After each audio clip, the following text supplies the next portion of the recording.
Le nouveau numéro des 60 minutes spéciales, c'est lundi 22 mai. Les questions, elles sont également spéciales. Ce numéro spécial reçoit pour vous Monsieur Chris Mukendi. Il est de l'AFDC, de Bahati Lukwebo. Il assume les fonctions du secrétaire national adjoint en charge de la propagande du parti des Bahati. Bonsoir Chris Mukendi. Bonsoir très cher Jean-Pierre Jonji. Merci de répondre à notre invitation pour une question d'actualité, une question importante. Pouvons nous dire aujourd'hui que les torchons brûlent au niveau du Parlement congolais parce que la question relative à la désignation de celui qui doit aller à la constitutionnelle déchire les gens. Mbosso d'un côté, Bahati de l'autre. On ne sait pas qui a la préscience, on ne sait pas qui a la main levée pour désigner. Mais selon vous, AFDC, c'est bien le Sénat qui doit les faire. Mais Mbosso a déjà désigné Léon Mondolé qui s'accroche à la désignation. Est-ce qu'on peut avoir la lueur d'ici quelques jours? Très cher Jean-Pierre, ici il ne faudrait pas parler en termes de AFDC. Je crois que la crise aujourd'hui, c'est entre l'institution Parlement. Quand on dit l'institution Parlement, vous savez que nous avons un Parlement qui est bicaméral. Oui, deux chambres. Donc les deux chambres aujourd'hui sont l'institution Parlement. Quand on dit l'institution Parlement, vous savez que nous avons le président de la République nomme 9 membres à la Cour constitutionnelle. 3 membres à l'initiative du président lui-même, 3 membres à l'initiative de l'appareil judiciaire et 3 autres qui viennent du Parlement. Et tous les Congolais savent que le Parlement, chez nous, c'est un Parlement bicaméral. Ça veut dire Assemblée nationale et le Sénat. Il faut qu'on fasse... On doit faire un rappel historique ici. Le historique remonte à l'éclatement de la Cour... comment on appelait ça encore, la Cour suprême de justice. Vous savez, la nouvelle Constitution de la République a voulu à ce que nous puissions éclater la Cour suprême en 3 cours. La Cour constitutionnelle, le Conseil d'État et la Cour de cassation. Donc, lorsqu'il a s'agi à l'époque au Parlement de désigner les 3 membres qui devraient représenter le Parlement au sein de la Cour constitutionnelle, le Sénat qui était dirigé par Léon Kengo Adondo et l'Assemblée nationale par Obem Minako, les 2 chambres se sont concertées pour désigner les 3 membres qui devraient siéger à la Cour constitutionnelle pour les comptes du Parlement.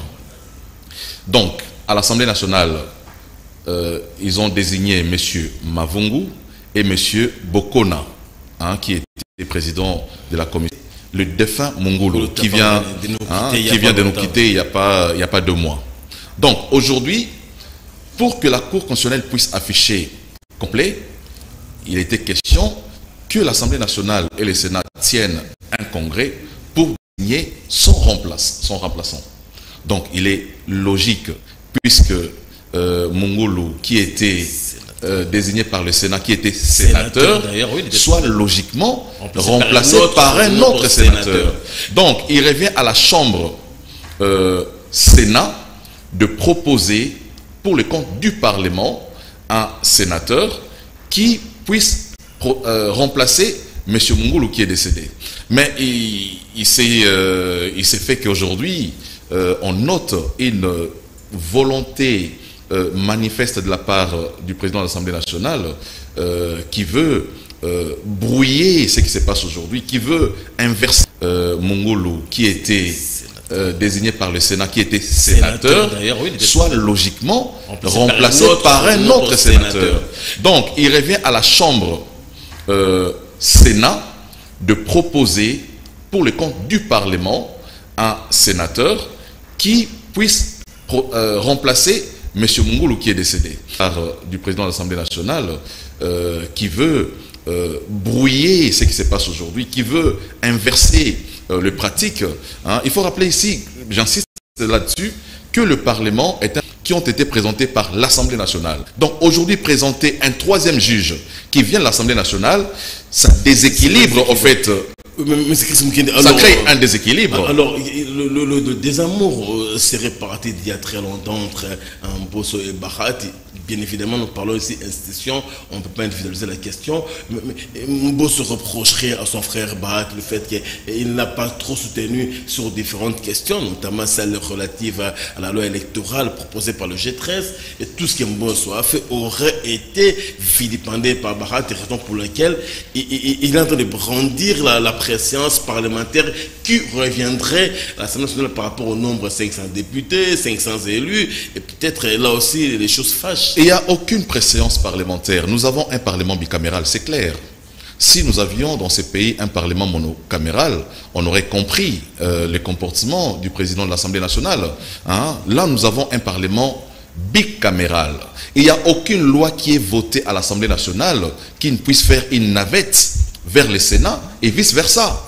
Donc, il n'y a aucune loi. Lorsque vous lisez toutes les lois qui ont été votées à l'Assemblée nationale et au Sénat, à l'entête, dans le préambule, on dit le Sénat et l'Assemblée nationale ont examiné, ont voté la loi dont la teneur et le président de la République a promulgué. Donc, pour qu'une loi, c'est cette dualité-là, pour qu'une loi devienne loi au Congo, il faut qu'elle soit examinée et au Sénat et à l'Assemblée nationale. Donc, c'est ça le système politique que nous avons instauré dans le pays, le bicaméralisme. Donc, on ne peut pas comprendre aujourd'hui, puisque déjà au sein de l'appareil cour constitutionnelle siègent 2 députés nationaux qui sont des juges désignés à l'époque de Léon Kengwadondo et Aubin Minaku pour les comptes, qui siègent encore d'ailleurs, donc vous l'avez dit, ils sont encore là, ils siègent pour les comptes de l'Assemblée nationale. Mais je ne peux pas comprendre que un député puisse suppléer à un sénateur. Prenons seulement l'exemple dans les cas de suppléance au niveau des chambres. Est-ce qu'un député national qui meurt ou qui est en peut être suppléé par un sénateur à l'Assemblée nationale? Voilà. Donc ce sont des principes élémentaires, mais nous considérons seulement que le président Mbosso veut instaurer une sorte de banditisme institutionnel. Il faut le dire. Ici, le mot n'est pas très fort, Non, non, mais il faut... Le mot n'est pas très fort parce qu'aujourd'hui, au nom de cette propension-là, aujourd'hui, il a bloqué l'appareil parlement et il était prévu un congrès qui n'a pas eu lieu parce qu'il a estimé qu'au nom... il n'a pas convoqué le congrès. C'est là le piège. Et il ne revient pas à Mbosso de convoquer les congrès. Le congrès est toujours convoqué sur base d'une décision conjointe, contresigné par les 2 présidents des chambres. Donc, on ne peut pas parler d'un congrès qui est convoqué par le président de l'Assemblée nationale lui-même. Là, il ne s'agit pas d'un congrès, il s'agit d'une plénière de l'Assemblée nationale. Donc, pour qu'on parle de congrès, il faut que les documents convoquant les congrès soient contresignés par les 2 présidents. Voilà. Dès lors qu'il y a une crise qui est installée volontairement par la volonté, la seule volonté du président de l'Assemblée nationale, nous notons que il bloque la machine. Je ne sais pas, l'Assemblée nationale... L'opinion en prend ces termes-là, oui. Voilà. Il faut expliquer dans l'opinion ce qui se passe réellement. Parce qu'au sein on ne peut pas avoir 3 députés qui siègent au nom du Parlement. Voilà. Le Parlement, il est bicaméral. Il faut que ceux qui siègent au nom de l'équilibre institutionnel puissent effectivement provenir de la chambre basse et de la chambre haute. Mais aussi, dans la mesure où les sénateurs qui est désigné, on place les sénateurs décédés, on ne peut pas comprendre que le président Mbosso s'obstine à placer pour des raisons que nous considérons politiques, la personne que lui considère pour préserver ses intérêts au sein de la Cour constitutionnelle. Non, pas du tout. Il y a des gens qui ont scruté l'info du côté de l'Assemblée nationale. Il y a des officiers de cette chambre-là qui estiment que la personne désignée par Mbosso serait mieux outillée que celle désignée par Barat Lukobo en termes de précisions judiciaires selon ce qu'ils ont dit. Et moi j'estime, de ce point de vue, est-il important de désigner ou bien désigner quelqu'un qui valent la peine? On ne peut pas volontairement consacrer les déséquilibres institutionnels au nom d'une certaine compétence. Au Sénat, je ne pense pas qu'il y ait un seul sénateur qui siège, qui ne soit pas compétent. Parce que, au regard de l'article 158 de la Constitution, pour être juge à la Cour constitutionnelle, il faut au préalable être juriste. C'est la seule condition qu'il faut remplir. Je ne veux pas nier les compétences ou les qualités de l'honorable Mondolé. Mais Mondolé n'est pas sénateur, il est député. On ne peut pas avoir 3 députés et que le Sénat ne soit pas représenté au niveau de la Cour constitutionnelle. C'est là le problème. C'est un problème d'équilibre institutionnel qui doit être préservé. On a rappelé ici, quand, lors du Sénat de Kengo, Obem Inaku n'a pas procédé de cette manière-là. Hein? Nous considérons seulement que, personnellement en tout cas, je considère que le président Mbosso devrait faire preuve de lucidité autour de cette question et n'est pas amener des pratiques dictatoriales du FCC au sein de l'Union sacrée. Si Obem Inaku, qui était de la majorité présidentielle à l'époque, a obtempéré avec Kengo, qui était de l'opposition, au nom de l'équilibre institutionnel, on ne peut pas comprendre que Mbosso, qui est de l'Union sacrée, puisse faire entrave à cette pratique ou à cette démarche qui veut que les sénateurs décédés soient remplacés par un autre sénateur. Alors, on n'arrive pas à comprendre par quel mécanisme on peut justifier cela. Une question qui fâcherait, c'est le fait que les deux personnalités, je parle bien d'Mbosso et de Bahati, ne puissent pas parler le même langage. Il y a problème. Quand même, ils dirigent un corps, les deux. Souvent, il y a la conférence du président du Parlement dans son ensemble. Ils ne se parlent pas. La question, telle qu'il vous l'expliquait, à mon humble avis, elle paraît facilement gérable, puisque peut-être l'arbitrage de l'État va intervenir d'un moment à l'autre. Selon vous, quel est l'arbitrage qui paraîtra le mieux adapté à la situation? Non, mais il faut que les deux chambres puissent faire preuve de maturité. Moi, je trouve ça incommode pour des questions aussi simples, des questions aussi élémentaires, qu'on recourt à l'arbitrage du chef de l'État. Hein? C'est clair que les sénateurs décédés doivent être remplacés par un autre sénateur. Si le président Mbosso, qui veut imposer son dictat, s'obstine à cette démarche-là, en ce moment-là, je crois que on devra recourir à l'arbitrage du chef. Mais moi, je pense qu'aujourd'hui, c'est l'Assemblée nationale qui bloque la désignation du juge au niveau de la Cour constitutionnelle et que l'Union sacrée, dans toute sa composition, devrait tirer les conséquences de cette démarche du président de l'Assemblée nationale, qui en réalité... La question n'est pas politique, elle est totalement juridique. Non, mais elle est devenue politique. Hein, dès lors que le principe ou la procédure qui veut que nous puissions procéder au remplacement du juge décédé n'est pas respectée, on dit alors que la question devient politique. Je crois qu'il y a des intentions des uns et des autres qui sont cachées derrière les choix qu'ils veulent opérer en plaçant de force, parce que là c'est un forcing que le président de l'Assemblée nationale veut faire maintenant, mais nous disons, il est assisté par un vice-président qui est de l'UDPS, mais aussi qui est un constitutionnaliste. Nous pensons que si le président Mbosso montre des signes de faiblesse dans sa manière d'approcher cette démarche, le président, le vice-président peut toujours l'aider en lui faisant revenir à la raison. Mais c'est là où les bas blessent énormément. Le professeur Mbata, c'est un féru des principes judiciaires. Comment laisserait-il son président se verser dans une sorte d'inadaptation, d'inadéquation, d'application des mesures qui sont prises par la Constitution? Vous avez évoqué le 158 qui est aussi clair qu'il soit, mais il se pourrait que Mbosso estime que l'Assemblée représenterait mieux le Parlement que le Sénat. Non, il ne s'agit pas de représenter mieux. Déjà, l'Assemblée est représentée par 2 juges qui sont là, pour le compte de l'Assemblée nationale. Comme j'ai dit, ici, il ne s'agit pas de compétences. C'est vrai qu'on ne choisit pas n'importe quel juge, mais il s'agit du respect des principes. Respect des principes et de l'équilibre institutionnel. Nous avons un Parlement bicaméral. On ne peut pas considérer que 3 juges qui siègent au niveau de la Cour constitutionnelle proviennent tous de la même chambre et parler après d'un Parlement bicaméral. Là, nous consacrons le monocamérisme sans pour autant le dire. Hein, et nous tombons dans les cas d'un déséquilibre institutionnel. Parce que le Sénat, selon la loi, doit avoir un de ses représentants au niveau de la Cour constitutionnelle. Donc, ce qui est fait aujourd'hui par le président Mbosso, nous considérons que, comme j'ai dit tout à l'heure, c'est du banditisme institutionnel que aucun sénateur ne peut tolérer. Mais aussi, il ne faudrait pas individualiser ces débats. Aujourd'hui, les débats, c'est l'Assemblée nationale et le Sénat.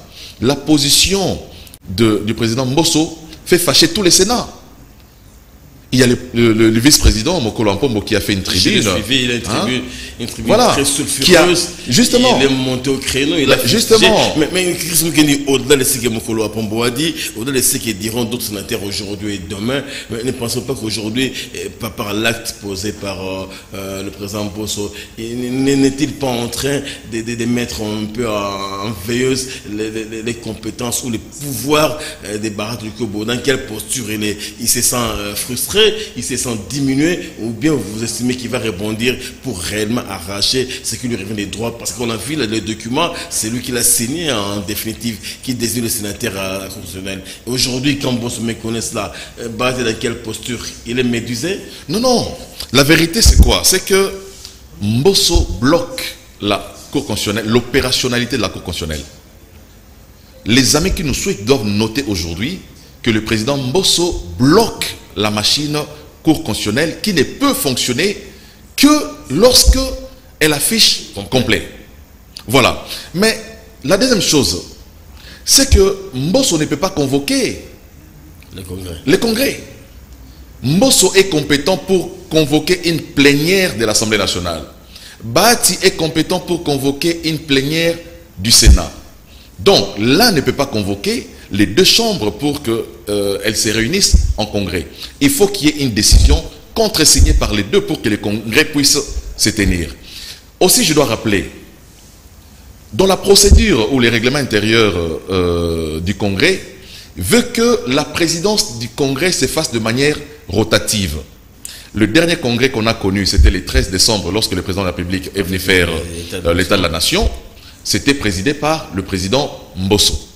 Le congrès qui devrait se tenir aujourd'hui, qui a été reporté, devrait être présidé pour des raisons par... qu'on ne peut pas évoquer. Les gens pensent que la crise là... Non, mais effectivement, les raisons... Le Parlement ne serait pas un bon climat pour convoquer un congrès. Vous ne parlez pas le même langage. Non, mais justement, ce congrès doit être présidé par le président du Sénat, qui considère que le Sénat est marginalisé par la simple volonté du président de l'Assemblée nationale qui veut imposer son veto en violation des principes, en violation de l'équilibre institutionnel. De par le nombre de gens qui dirigent 500 élus nationaux, de l'autre côté 120 élus par les grands électeurs, et c'est peu qui s'étarent le droit d'avoir la préséance parlementaire. Malheureusement, je crois qu'il est dans cette démarche-là, hein, mais il doit se référer à l'histoire. Il ne s'agit pas d'avoir les plus grands nombres. Non, pas du tout. C'est la volonté du constituant. Si les constituants avaient voulu qu'au Sénat siège 108 sénateurs, les constituants n'ont pas donné moins de pouvoir au Sénat qu'à l'Assemblée nationale. Donc c'est un équilibre qui a été voulu. Ça donne dans l'imaginaire populaire que l'Assemblée aurait plus de pouvoir que le Sénat. On peut le dire dans certains domaines, parce que par exemple, le gouvernement de la République est responsable vis-à-vis de l'Assemblée nationale. Le gouvernement, oui, justement, l'Assemblée nationale peut faire des motions de défiance, peut renverser un ministre, peut renverser tous les gouvernements à travers une motion de censure, alors qu'au niveau du Sénat, le Sénat ne peut prendre que des recommandations. De ce point de vue, on peut comprendre. Mais là, il ne s'agit pas de pouvoir législatif dans ce sens-là. Il s'agit d'une représentation de l'Assemblée nationale et du Sénat au sein de la Cour constitutionnelle qui veut que les membres viennent du Parlement. On n'a pas dit que les membres doivent venir de l'Assemblée nationale. On n'a pas dit qu'ils doivent venir du Sénat. On a dit du Parlement. Et nous avons un Parlement bicaméral. Donc ça veut dire, lorsqu'on parle du Parlement, on voit le président de l'Assemblée nationale, on voit les présidents du Sénat.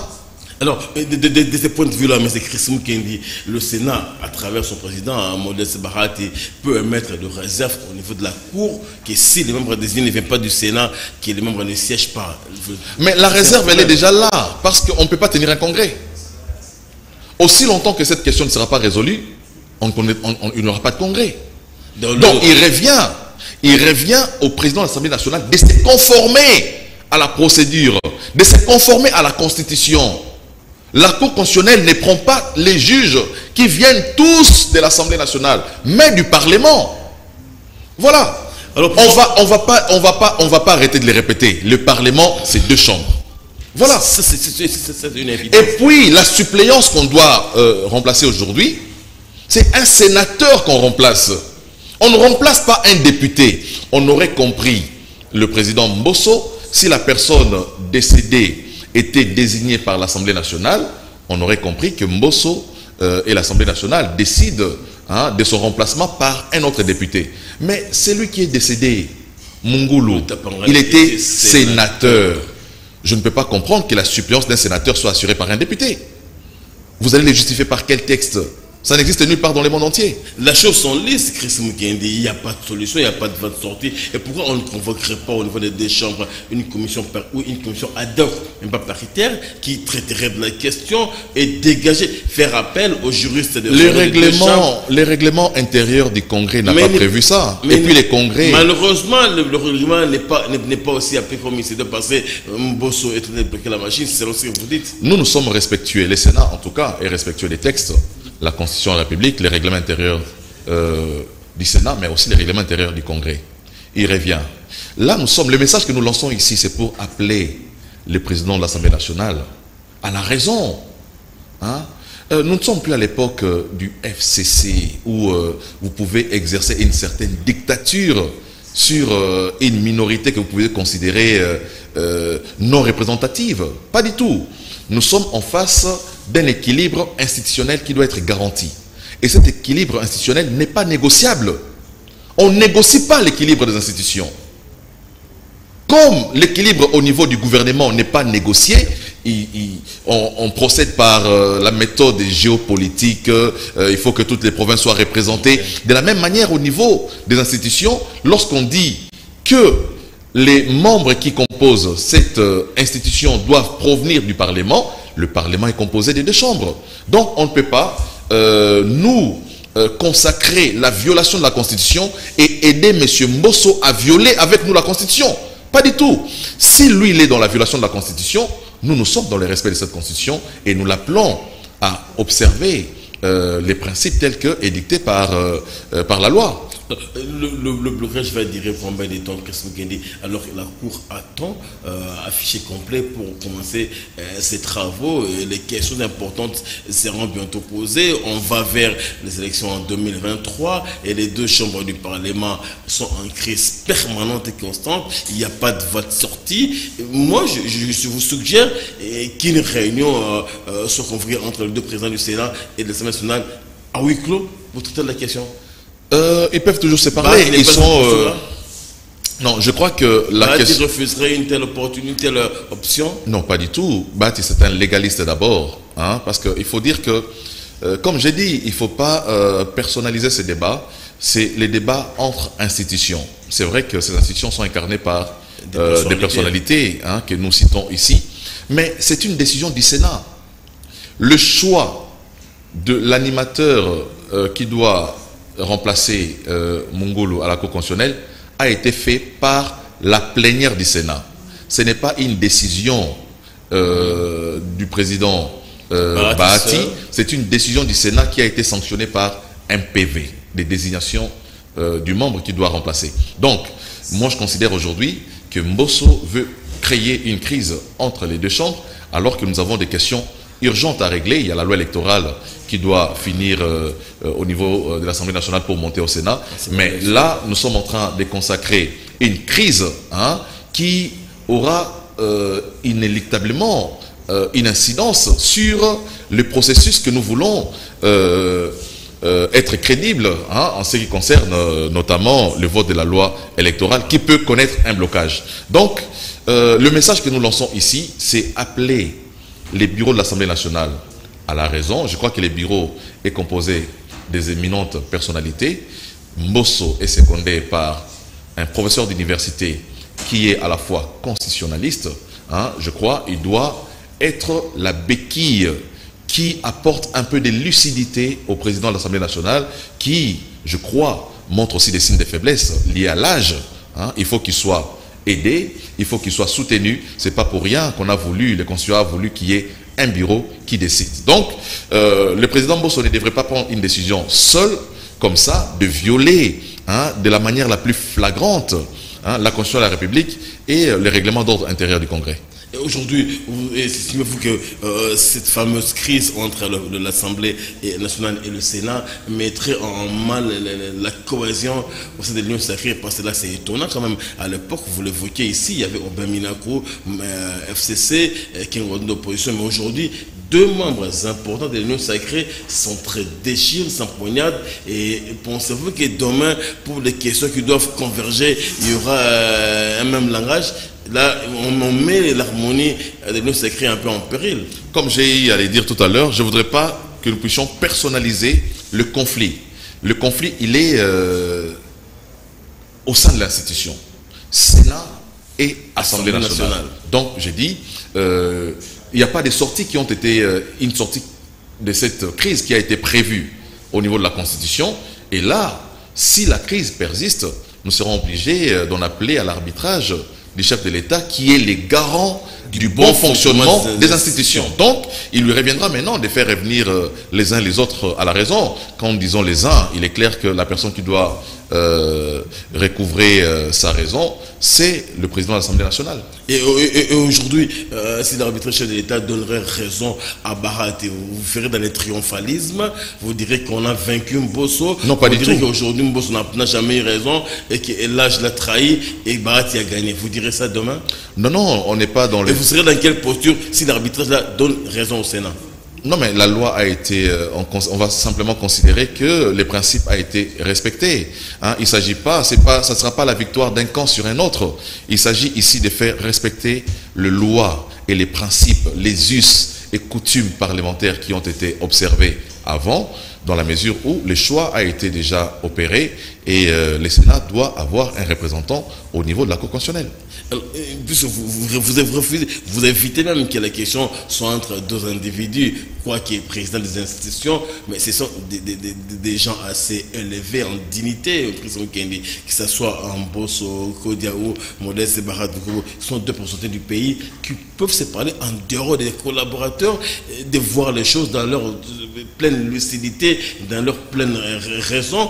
Ils peuvent se voir même de façon informelle en dehors des institutions pour faire voir à l'autre, mon ami, ici vous avez fauté et ce n'est pas la bonne voie, empruntez celle-là. Ça peut se faire également. Et si aujourd'hui Mbosso veut voir Bahati pour une telle démarche, et Mbosso Bahati est-il disposé à le faire? Il n'y a aucun obstacle. Je crois que les deux personnalités, vous voyez dans les images, ont l'habitude de se rencontrer. Mais je crois qu'au-delà de ces personnalités, derrière, il y a toute une machine aussi.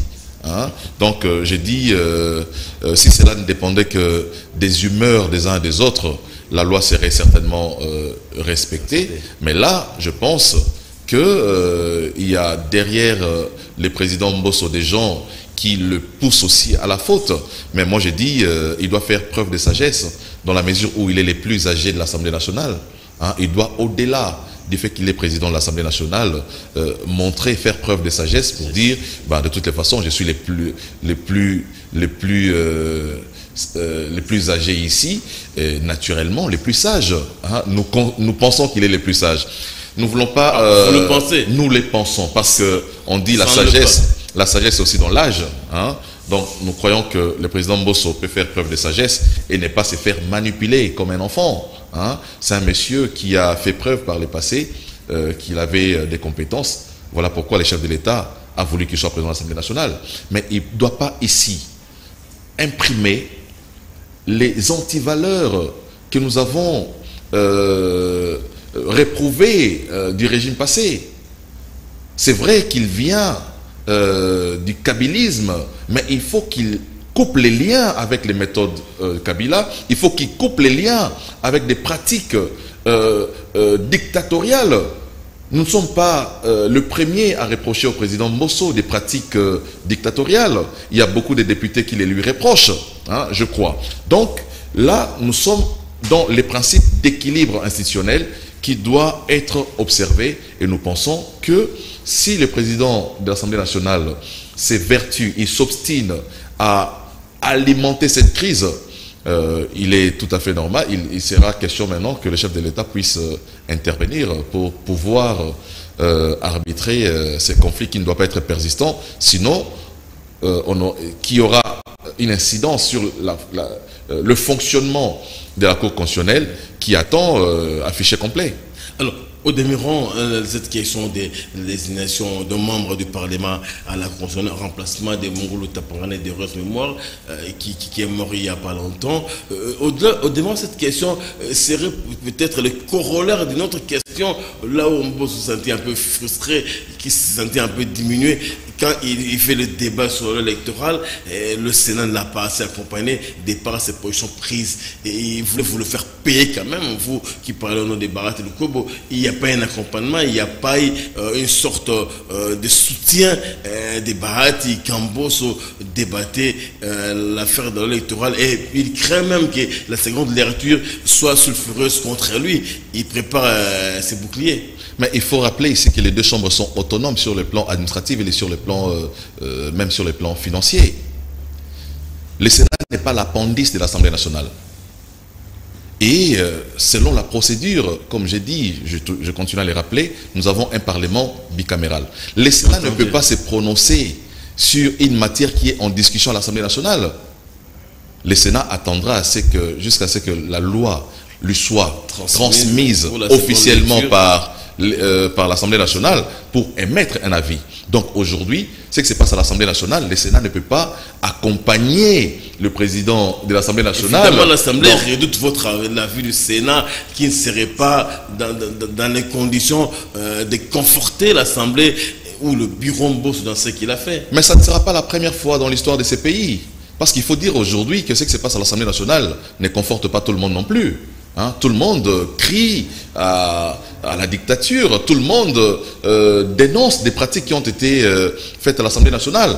Mais nous disons, l'avantage c'est quoi? C'est qu'il y a la loi qui a prévu qu'il y ait une seconde lecture au Sénat qui permettra l'amélioration de la loi. Et ça ne sera pas la première fois, on a connu ça par le passé. Avec la loi sur l'ONIP, vous allez vous rappeler, l'Assemblée nationale avait voté en des termes différents avec les Sénats de l'époque. Kengo, qui a vu que cette loi était une loi porteuse des germes des conflits, était une loi conflictogène, a cédé à la pression de la rue. Et c'est comme ça que le point de vue de l'Assemblée nationale n'était pas passé. C'est le point de vue du Sénat qui était passé. Donc nous considérons aujourd'hui que ce qui se passe à l'Assemblée nationale, si les amis en rapport avec la loi électorale considèrent qu'il y a des imperfections, le rôle du Sénat, c'est le rôle aussi de la perfection. C'est pas pour rien. C'est là même les dangers des gens envisagés par les gens de l'Assemblée nationale. Ils estiment que le Sénat ne laissera pas passer tout ce qui a été déploré par... Non, mais l'Assemblée nationale a aussi un autre avantage.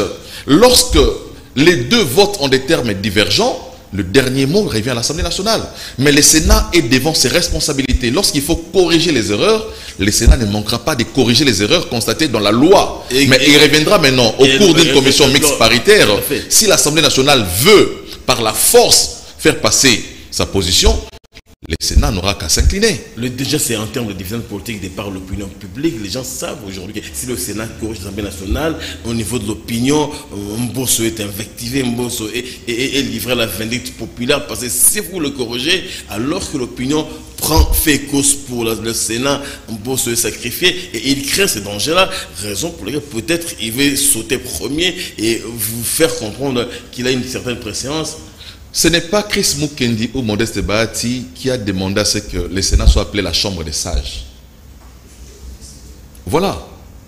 Ce n'est pas Chris Mukendi, Bahati Lukwebo qui a demandé à ce que le Sénat soit appelé la chambre haute.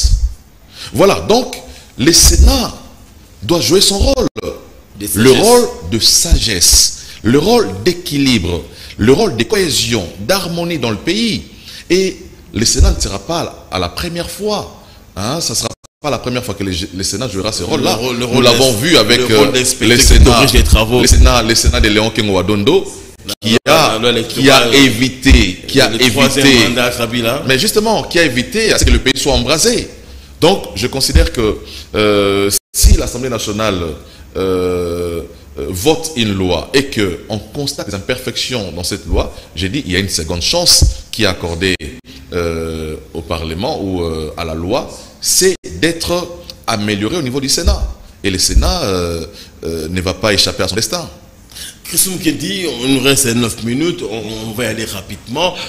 Je le dis ici, je le redis, ça s'enlise quand même, au-delà de tout ce qu'on a dit ici, au-delà de votre argumentaire assez impressionnant, mais la chose s'enlise, il n'y a pas d'issue. Aujourd'hui, Mongolo Tapangane doit être remplacé parce que la Cour constitutionnelle doit afficher complet.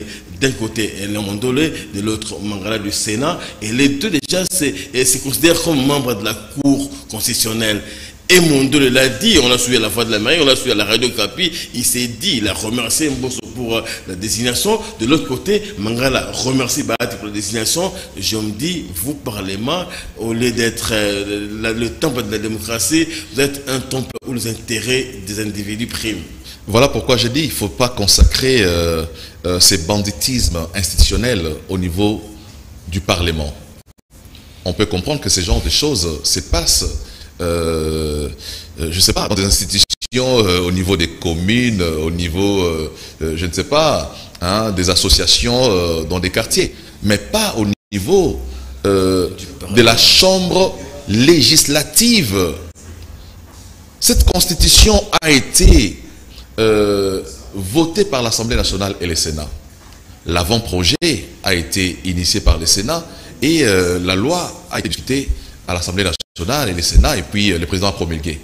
Donc, le président de l'Assemblée nationale doit se mettre dans la peau du législateur. Il ne doit pas se mettre dans la peau de quelqu'un qui lit la loi. Il doit se mettre dans la peau de la personne qui crée la loi. Et la première personne où la première institution à respecter les lois de la République s'appelle le Parlement. On ne peut pas comprendre que nous avions aujourd'hui un Parlement qui marche sur les textes qui ont été votés par lui-même. On ne peut pas le comprendre. Nous sommes dans une philosophie qui nous oblige à respecter le principe constitutionnel, à respecter la loi, à respecter les règlements intérieurs, et nous en tenons à ces respects-là. Donc on ne peut pas encourager un groupe de gens qui, de manière délibérée, décident de violer la Constitution, de les faire à leur gré. Sinon, comme j'ai dit, si la crise, comme vous avez dit, la situation s'enlise, il faudra que le chef de l'État puisse, parce que la Constitution, la Constitution a un rôle à jouer. Le chef de l'État, il a des compétences dans les centres d'arbitrage, comme garant du bon fonctionnement des institutions, de pouvoir départager les deux chambres. Alors, puisque vous estimez que la désignation de Léon Mondolé est irrégulière, elle est illégale selon vous, elle est constitutionnelle, elle répond au principe de la Constitution, qui conseillez-vous à Léon Mondolé aujourd'hui? Parce qu'il est député national, il est législateur, il est constituant. Vous lui conseillez quoi? De récuser l'offre, de la décliner, ou vous lui conseillez quoi? Le problème, c'est pas lui. Lui, il a été désigné. Hein? Je crois qu'il a été... lorsque vous êtes plébiscité, vous ne pouvez que vous en réjouir. Hein? Et surtout que, je me dis, il est en train de voir tous les avantages qu'il y a derrière comme juge, un membre de la Cour constitutionnelle. Mais je dis, il faut que les uns les autres ne fassent pas du triomphalisme, surtout lorsqu'il s'agit de la violation de la loi.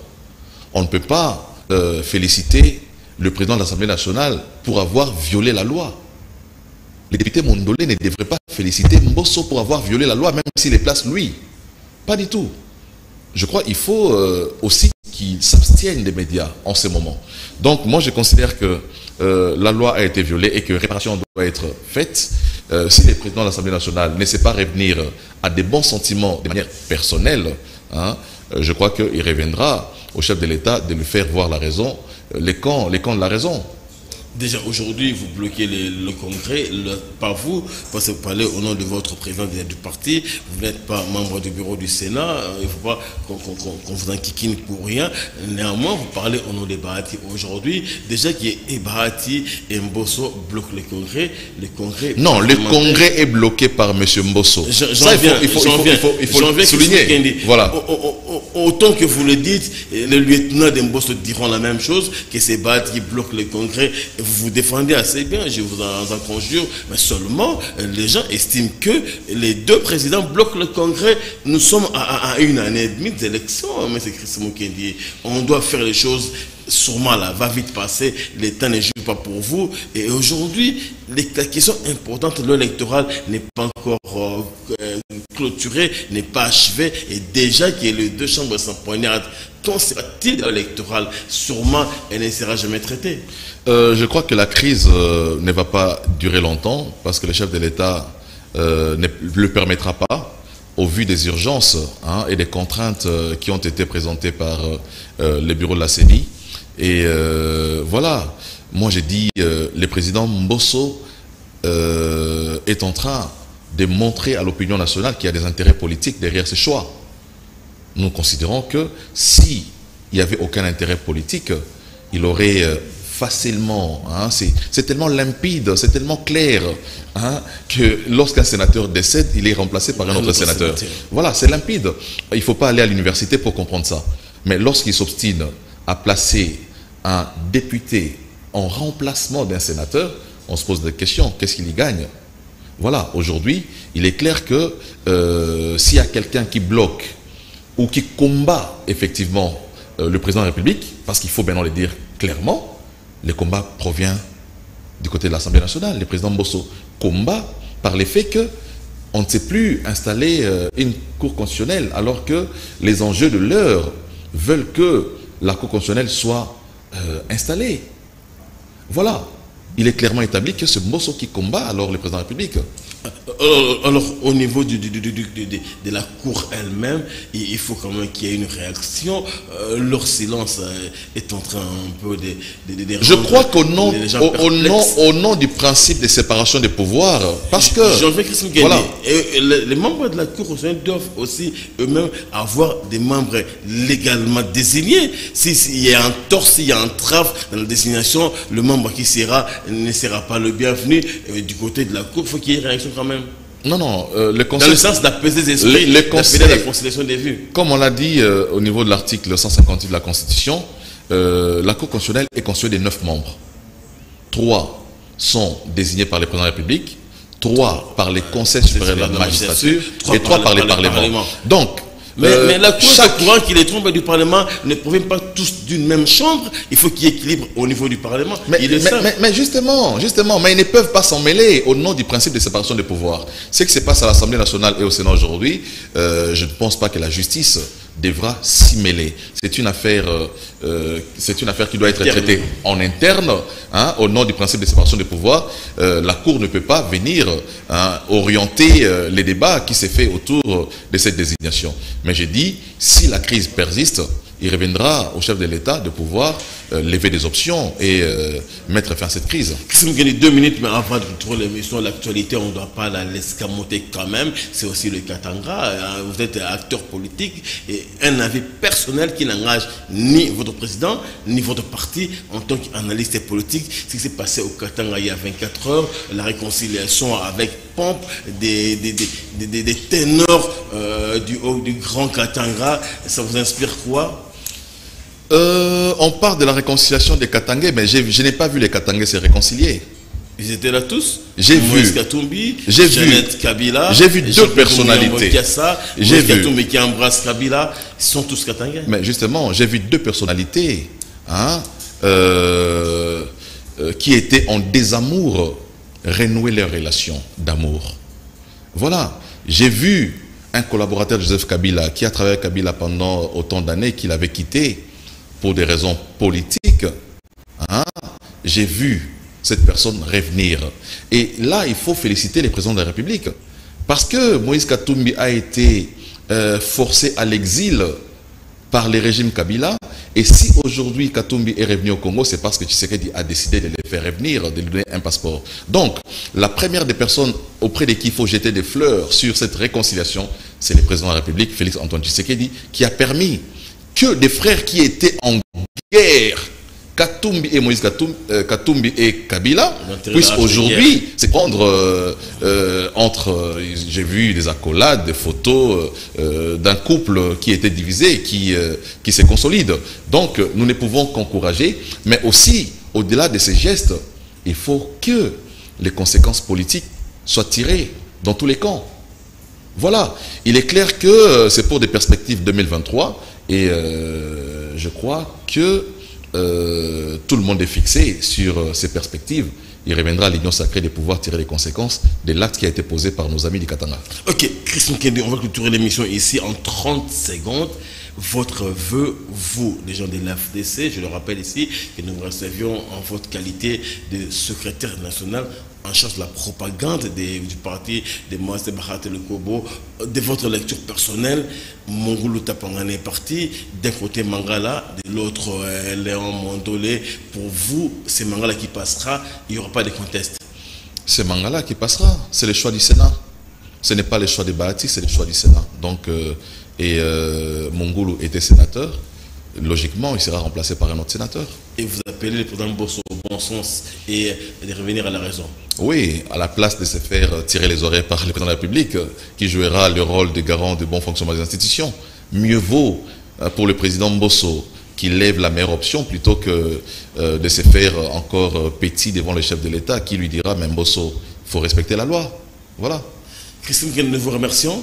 C'est moi qui vous remercie. De votre disponibilité, de vos réponses, de l'argumentaire qui est développé ici. On estime que l'opinion a été édifiée et cette crise ne sera qu'un petit mauvais souvenir. Elle passera vite. Merci beaucoup également à vous d'avoir été notre pendant ce numéro des 60 minutes qui recevait, je le dis pour clôturer, Chris Mukendi, secrétaire national de l'AFDC en charge de la propagande du côté des Bahati Le Kobo. Merci à Gaëtan Kanda, Rodé Louadio, Serge Mako, Sokou Parbo, la partie Antique et à Guy Koutou pour la régie d'antenne. Le rendez-vous est pris le vendredi pour un autre numéro. Dans l'ordinaire, celui-ci était spécial. Il fallait parler cours constitutionnel et parlement congolais. Merci à vous.